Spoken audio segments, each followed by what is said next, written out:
So today is Tisha B'Av, otherwise known as the 9th of Av, a day of mourning for all Jews around the world. And I'm going to go straight to the point. Jerusalem Post posted yesterday. And of course, as I said, today is that day, but this video will not be going out until this evening, and it will post tomorrow. So the title is 7 Tragedies That Befell the Jewish People on Tisha B'Av. The Jerusalem Post looked at some of the most significant events in Jewish history that fell on the 9th of the Hebrew month of Av, a day of mourning. Number 1, the spies returned from the land of Israel with a bad report. The year was 1313 BCE. Moses sent 12 spies from each of the tribes to scout Canaan, which later became the land of Israel. They were meant to bring back a report to not the Jewish people, the Israeli people. The Jews, they are only 2 tribes, 2 full tribes, Judah and Benjamin. And then there are some Levites among them, just as there are some Levites among the lost 10 tribes. Or they lost the other 9.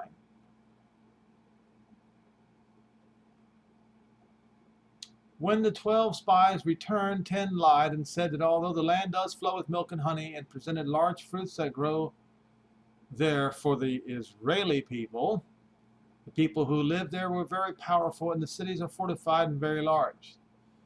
They also reported seeing giants which they claimed could not be defeated. 2 of the spies, Yehoshua and Caleb, silenced the people who had begun to panic and told them that the land was conquerable, that they should go and take the land.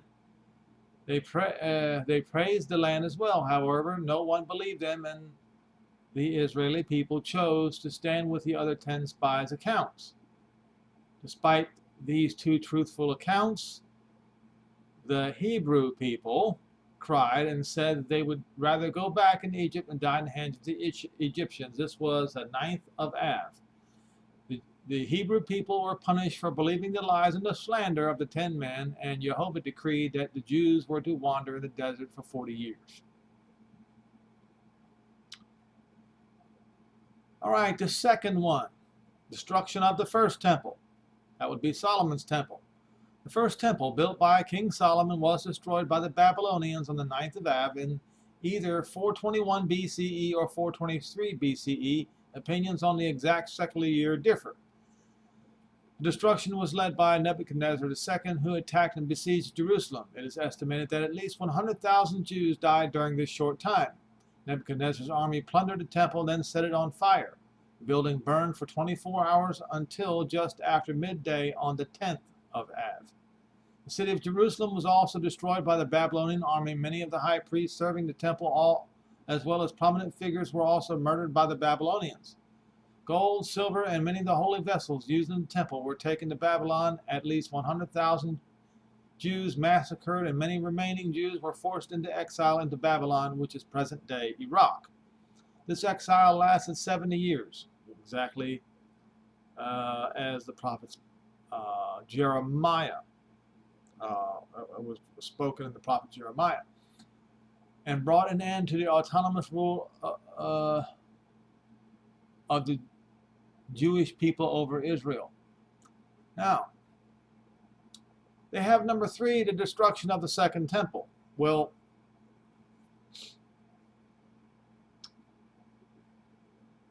that would be the destruction of the second and the third temple, because Nehemiah's temple in the days of Ezra, Nehemiah, and Zerubbabel, that was the second temple. That's indisputable. Herod built the third temple attached to it, which made it very, very, very large. So this was destruction of the second and the third temple, as I pointed out in one of my previous videos. See, the second temple was built in 349 or around 349. Let's see here. CE. That's right. Zerubbabel. It was Zerubbabel, not Nehemiah. Zerubbabel. Okay. I got to make sure I get this right. So that would be Zerubbabel's temple. All right. Yes, because Nehemiah.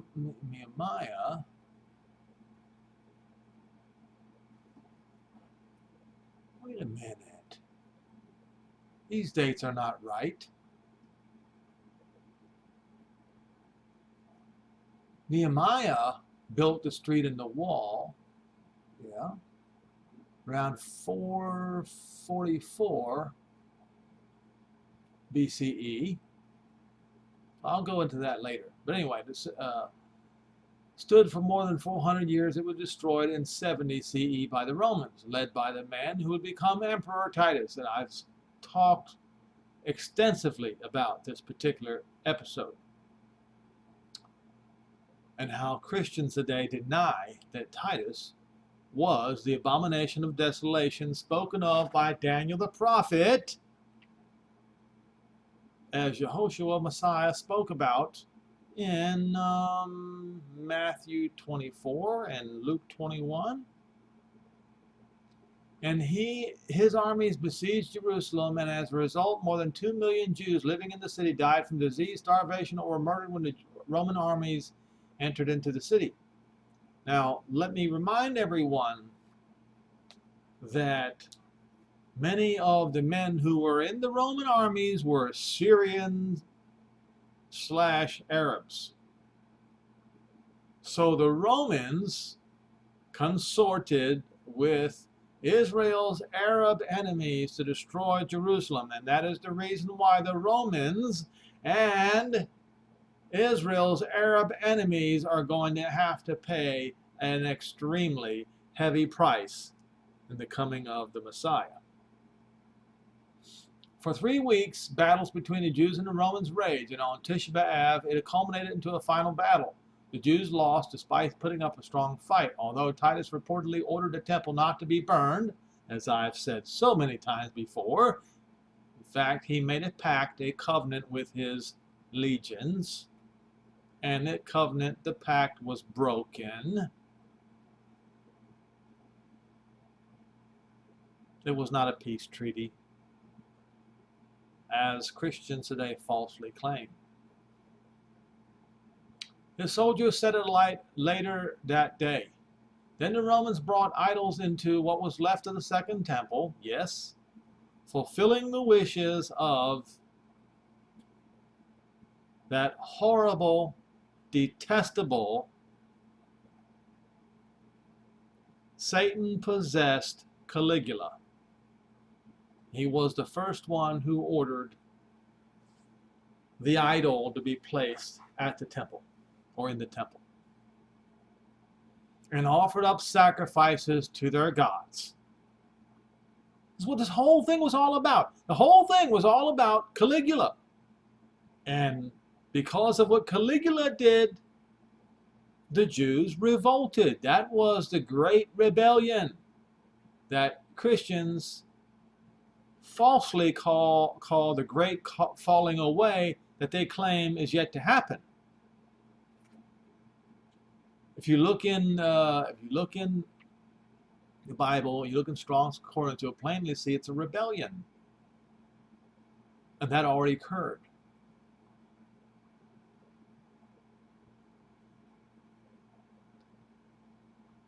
The holy vessels and any gold found were stolen by the Romans as well. More than 1 million Jews were forced into exile in Rome, which led to today's diaspora.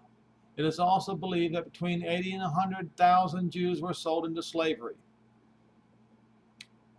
Number 4. I mentioned this guy in one of my latest videos. Edward I.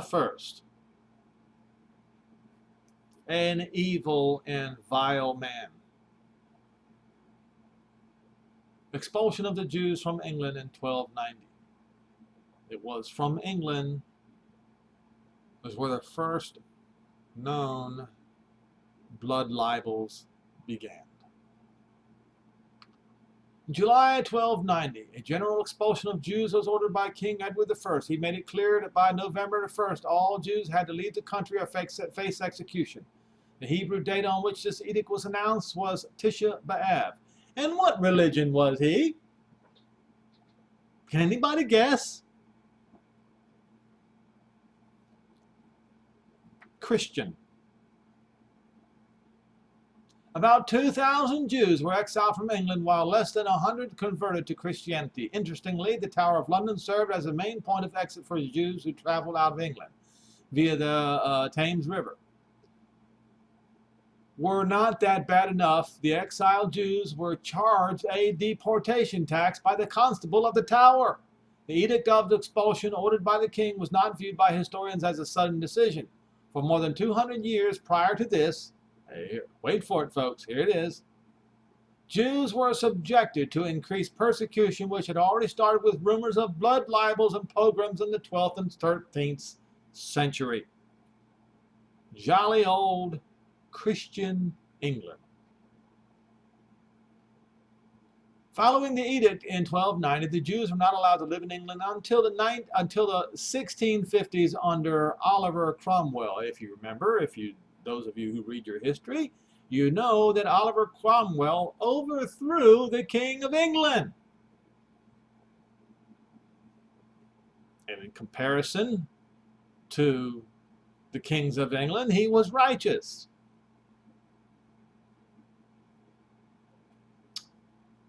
Number 5, expulsion of the Jews from Spain in 1490. On July the 1st, 1490, on the 9th of Av of that year, practicing Jews living in Spain had to make their final decision, convert to Christianity or leave the country. And folks, this is where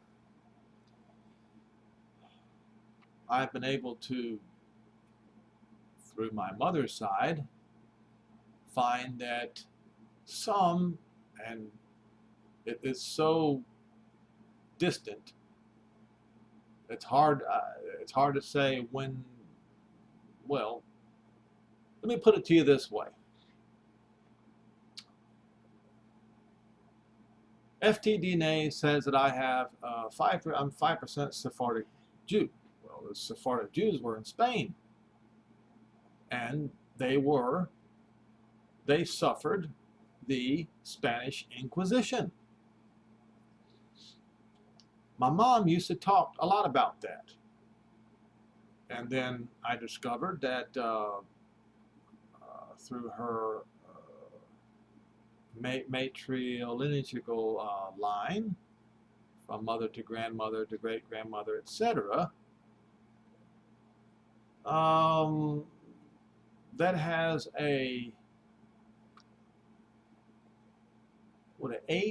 she has an 8 times greater chance of that line being from Syria than from Switzerland or Germany,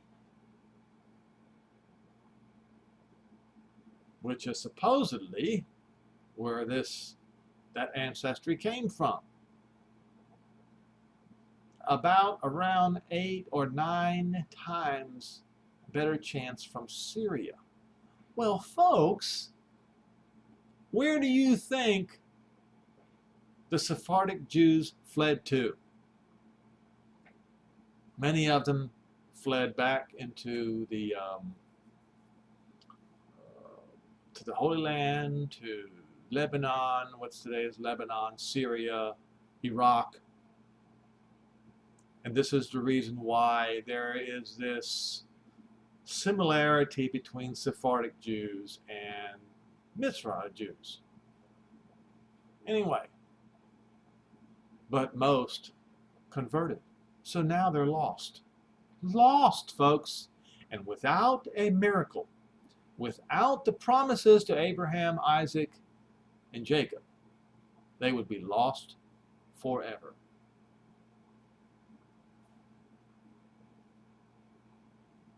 On July 31st, 1492, the 9th of Av that year, practicing Jews living in Spain had to make their final decision: convert to Christianity or leave the country. If conversos, converted Jews, stayed and continued to keep their faith in secret, but were found out by members of the Inquisition or exposed by neighbors, they would be tortured brutally into admitting their sin and later be burned, all of which was ordered by the church. And so, I have to ask a question.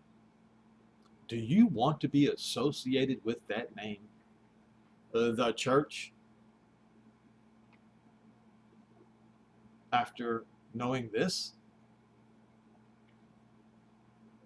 In March 1492, Ferdinand and Isabella instituted the Alhambra decree, otherwise known as the Edict of Expulsion, which ordered expulsion of practicing Jews from the country, ranging between 45,000 to 200,000 people. However, almost 100 years before, in 1391, over half of Spain's Jews had converted to Christianity as a result of religious persecutions and pogroms. There is nobody knows how many aunts or how many descendants these people have now. But all of those people have to be brought back.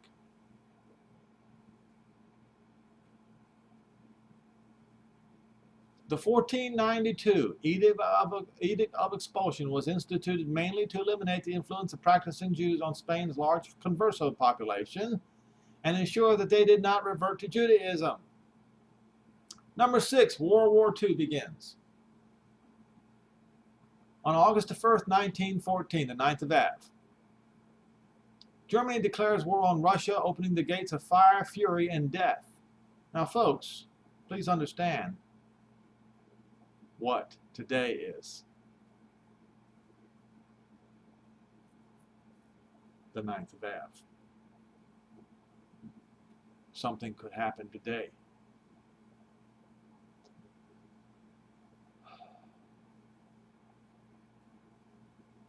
That was the First World War. The war affected Eastern European Jewry very badly, as many Jews were forced to flee their homes and communities because of the fighting. It's estimated that 1 million Jewish soldiers also served in the war. Moreover, on both sides of the war, Tsarist Russia and Germany, Jews were seen as traitors. In Tsarist Russia, Jews living near the front lines were forced out of their homes with no notice by the army. A central part of the fighting also took place on the Eastern Front, where many Jews lived and were also forced to flee the fighting. The end of World War I also brought with it the rise in anti-Semitism in both Germany and in Russia during the 1917 revolution and beyond. Of course, they're talking about the 1930s. Some rabbis and historians even hold that World War I and consequences following the carnage is what led to World War II and the Holocaust. I would agree. Number 7, Treblinka death camps begin operating and start of deportations from Warsaw Ghetto. On July 23, 1942, Treblinka death camp, which was located in a forest northeast of Warsaw, began its operation as a death camp and continued operating until October 1943. The Hebrew date that operations began at the death camp was Tisha B'Av. On the exact same day, the first deportations from the Warsaw Ghetto to Treblinka began. In just 15 months, the Nazis murdered about 870,000 Jews there. Treblinka was the second largest and one of the fastest killing machines the Nazis developed to gas Jews, whereas 1.1 million people were murdered in Auschwitz between 1940 and 1945. It took just more than a year to murder close to 1 million Jews at Treblinka, along with several thousand Romani gypsies. The Germans demanded that the Judenrat organize the deportation lists.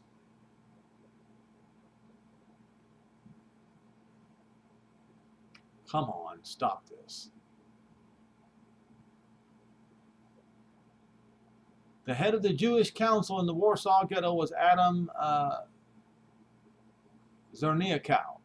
He refused to give lists of names or help the Nazis with organized deportation lists.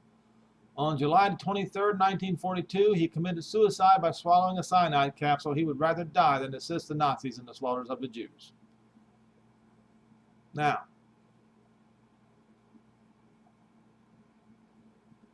in case anybody has forgotten, it was the fascists, namely Benito Mussolini and Adolf Hitler, who, who reimposed the Man at the Vatican upon the world. It was Napoleon who removed the Man at the Vatican, the one who calls himself Pope, the descendant of Caligula, the man of sin. Yes, it was Napoleon who deposed him. And then Hitler and Mussolini put that man back in power. So the Christian church and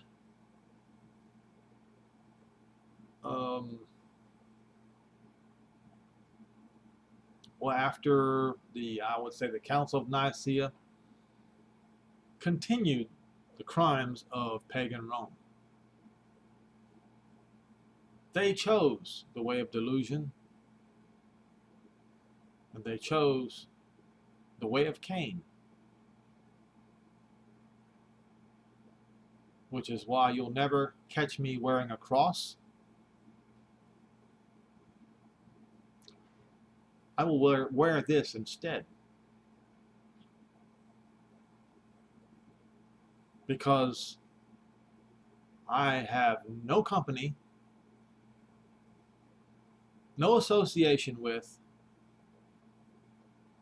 cross carriers, because to do so would make me party to the crimes of their forefathers, from Constantine and forward.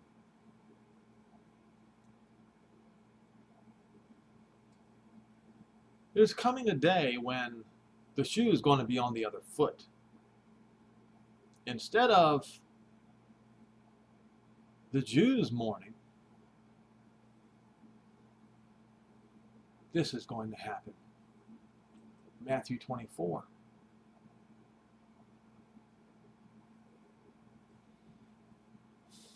Verse 29, immediately after the tribulation of those days. What days? That's Israel's tribulation. I just went over, with the help of the Jerusalem Post, few of the many episodes of Israel's tribulation throughout the last nearly 2,000 years. And the first one was less than 1,000 years ago. King Edward I.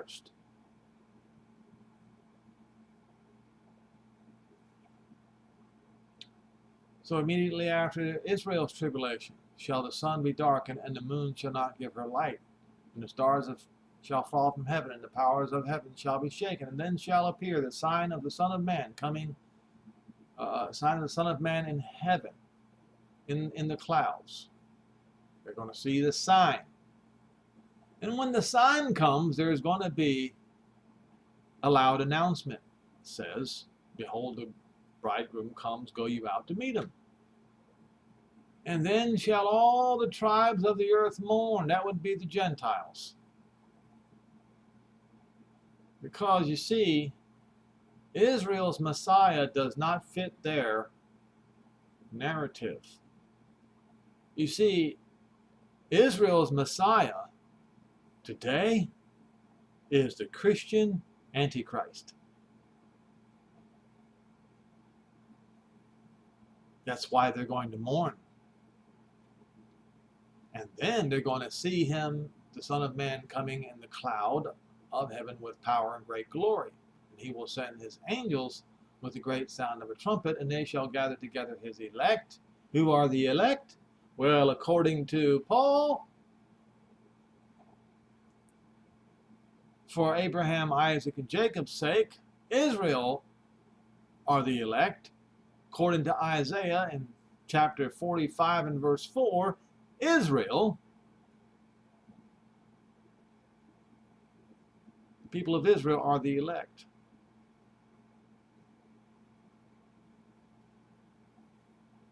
From one end of the sky to the other.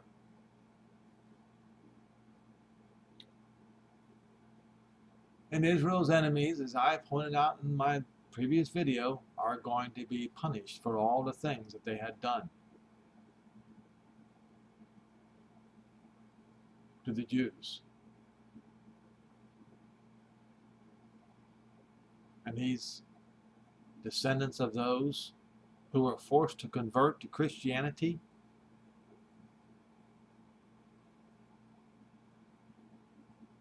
they will have their eyes opened, and they will also be brought back to Israel and assembled to their appointed tribes. Those who were lost before that will also be brought back, the descendants.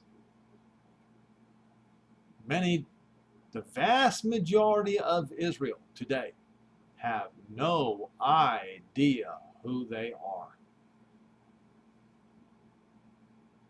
So when it happens, it's going to be such a fantastic event, such a big event. The world is not going to be ready for it.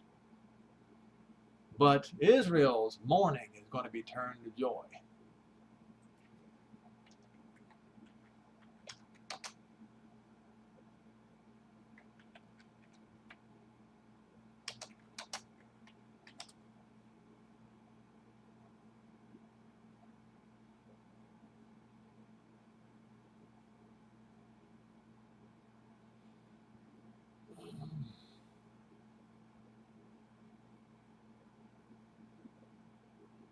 Jeremiah 31, the New Covenant chapter.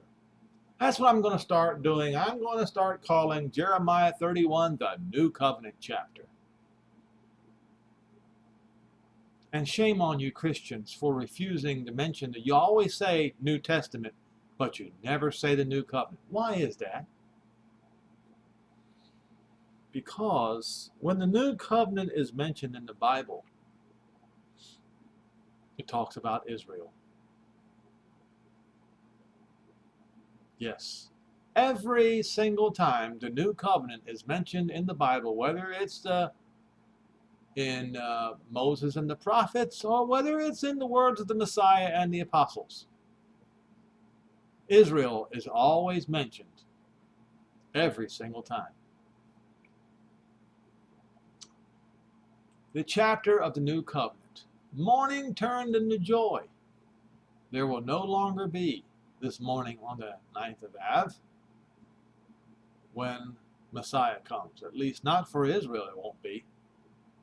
The mourning will be, the shoe will be on the other foot. The tables will be turned. It will be now the turn of the Gentiles to mourn. At that same time, saith Jehovah, I will be the Elohim of all the families of Israel. That doesn't say all except the conversos. The conversos will be brought back and their heart will be circumcised. Just as the non-conversos' hearts will be circumcised. And they will be my people. That's all the families of Israel. Thus says Jehovah, the people which were left of the sword found grace in the wilderness, and even Israel, when I went to cause him to rest. Jehovah has appeared of old unto me, saying, yes, I have loved you with an everlasting love, therefore with loving kindness, I should say, will I draw you. In spite of people who call themselves Christians, or whatever they call themselves, screaming about how the Jews are Satan's people and that their so-called God hates them, well, we know the truth here. He says, I'm going to build you again, and you shall be built, O Virgin of Israel, and you shall be adorned with your tabrets, and you shall go forth and dances and make merry. And you shall plant vines in the mountains of Samaria, yet the same Samaria that the EU, the UN, and every other nation on the earth blocks the door, stands in the way of Israel, building in Judea and Samaria. That's going to end as well. The planters, the Israeli planters, they will plant in Samaria. And they will eat what they plant. And it will be a normal thing. And the watchmen upon Mount Ephraim shall cry aloud and say, let's go up to Zion unto Jehovah our Elohim. For thus saith Jehovah, sing with gladness for Jacob, and shout among the chief of nations. Publish and praise and say, O Jehovah, save the people, the remnant of Israel. I will bring them from the north country and gather them from the coastlands of the earth. And with them the blind and the lame and the woman with child, and with her that travails with child together a great company. No, not a little remnant. Not a little remnant. A great company is going to return. They will come with weeping, and with supplications will I lead them, and cause them to walk by the rivers of the waters in a straight way where they shall not stumble. For I am a father to Israel, and Ephraim is my firstborn.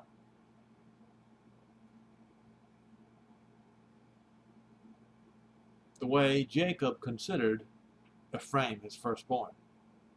So he honored Jacob in this way. Hear the word of Jehovah, you Gentiles, and declare it to the coastlands afar off. And make an announcement. And I'm wondering, the sign of the coming of the Son of Man, they're going to see the sign, but the announcement is also going to be, he that scatters Israel will gather him and keep him as a shepherd does his flock. I figure it'll be the same breath as, behold, the bridegroom comes, go you out to meet him. Some people will be confused, others will not. Because Jehovah has redeemed Jacob and ransomed from him that is stronger than he. Yes, ransomed from him from Rome. Therefore they will come and sing in the height of Zion, and shall flow together into the goodness of Jehovah, for wheat and for wine and for oil, and for the young of the flock and for the herd, and their soul shall be a watered garden, and they shall no more sorrow at all ever again. It will be over for the sorrow for the people of Israel, but the sorrow will begin for the Gentiles.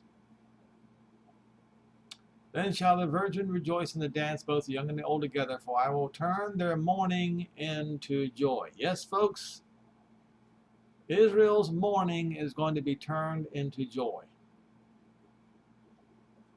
I'm talking about the real Israel, not the fake Israel, who called the fake Israel the supersessionists, the Jew haters, who call themselves spiritual Israel. Those are the fake Jews. Then they call the real Jews the fake Jews, when they themselves are the fake Jews. I will satiate the soul of the Kohen with fatness, and my people will be satisfied with my goodness, saith Jehovah. Thus saith Jehovah, a voice was heard in Ramah, lamentation and bitter weeping, Rachel weeping for her children, refused to be comforted because her children were not there. Thus saith Jehovah, refrain from your voice from weeping, and your eyes from tears, for your work shall be rewarded, saith Jehovah, and they shall come again from the land of the enemy. Okay, folks. Then by default, all the lands that the Jews are living in right now that is not the land of Israel is the land of the enemy. By default.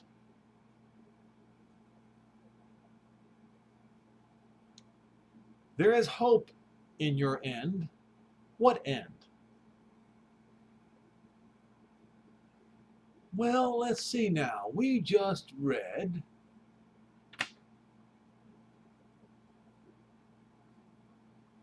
what was it? The days of hold on.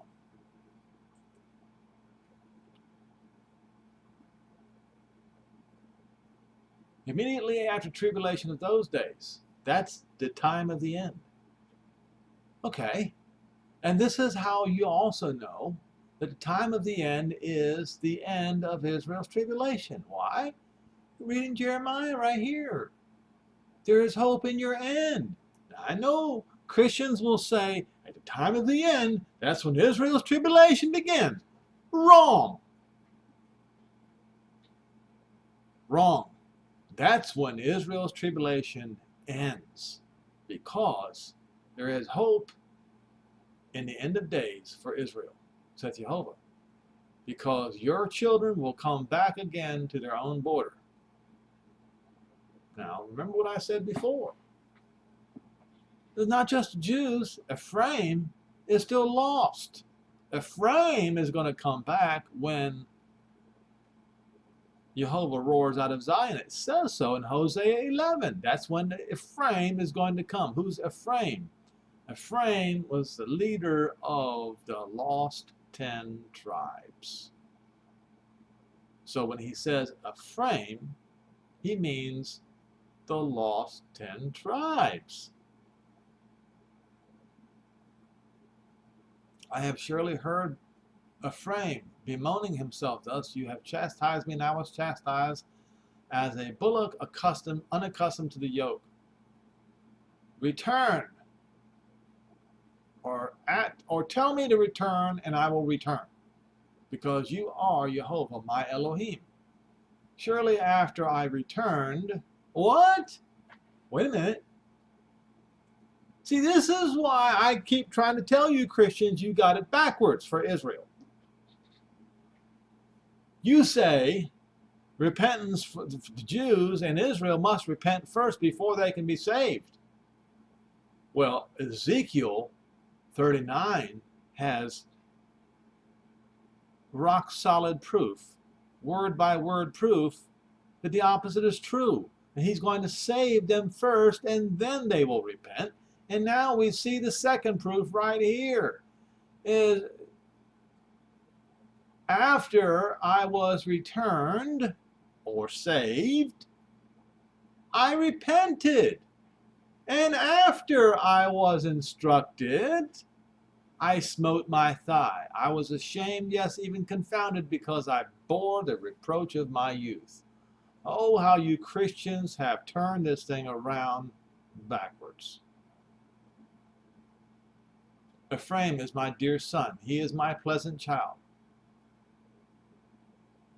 Earlier I spoke against him, and now I do earnestly remember him still. Therefore my bowels are troubled for him. This verse right here is essentially the book of Hosea in one verse. My bowels are troubled for him. See, it says in Hosea, he mixed himself among the nations. Mixed. It says he's a cake half turned, or like a half breed. That's what he's turned into, a mixed breed.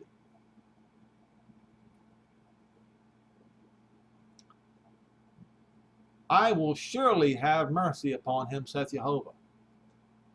Set you up the waymarks, make you up high heaps, and set your heart towards the highway. He's telling Ephraim, even the way which you went, turn around, you went west, now come back east. The whole book of Hosea talks about that.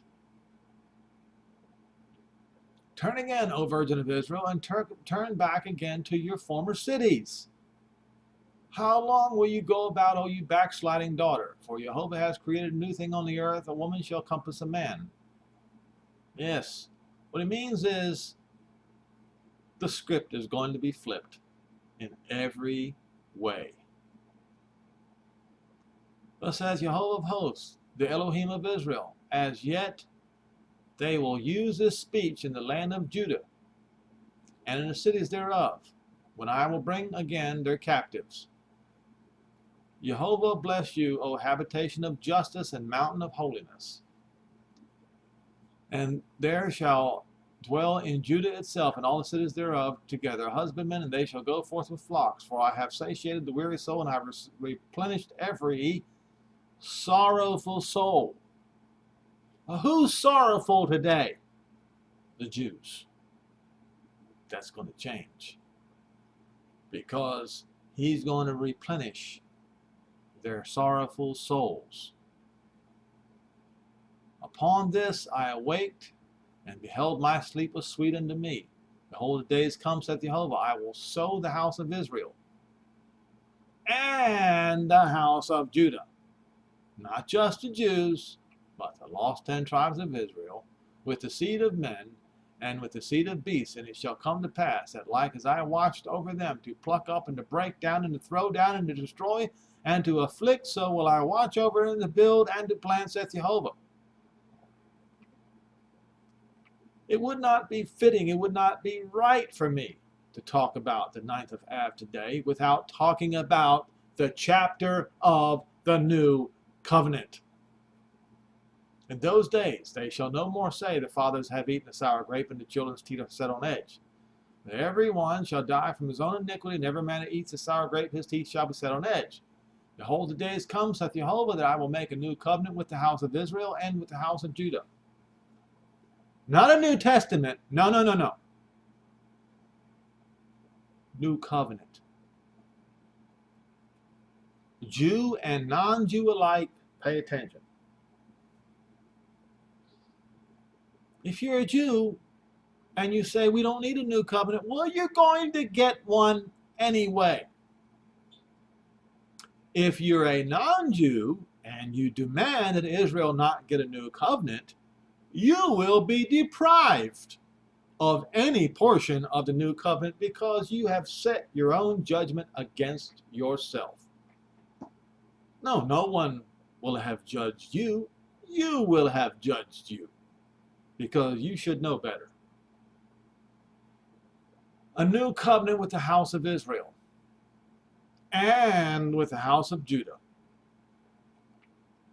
You can't turn this into the church, folks, as they say. The house of Israel and the house of Judah are the lost 10 tribes, the house of Israel and the house of Judah, Benjamin and Judah.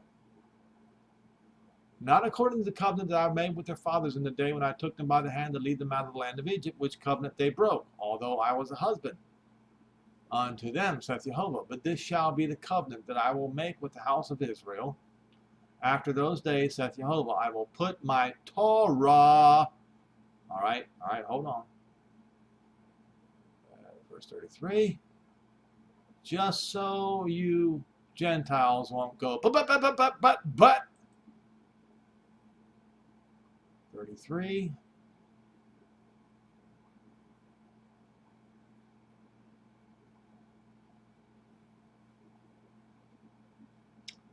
Torah. See that?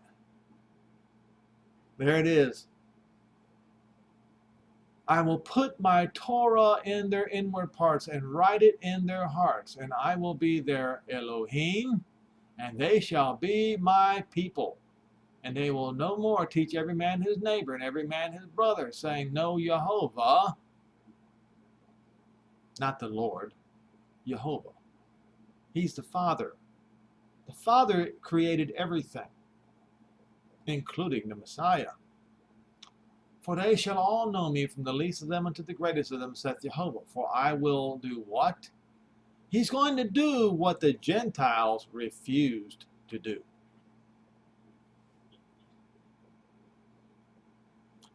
forgive their iniquity and remember their sins no more. And today, even to this day,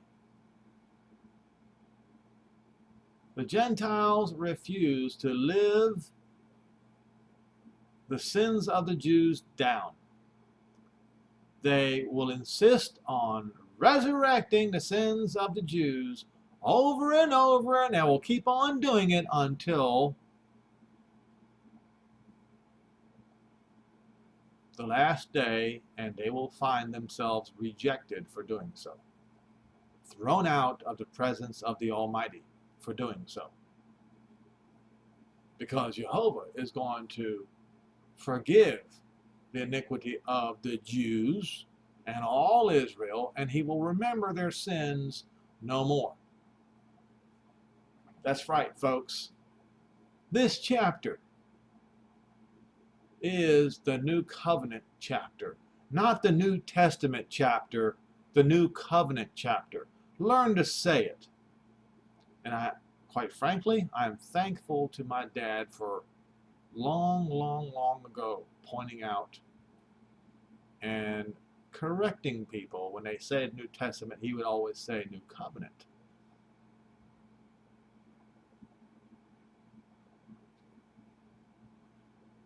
There you go, Jews. Your weeping on the 9th of Av will be turned to joy. Hopefully, it'll be sooner than we all expect.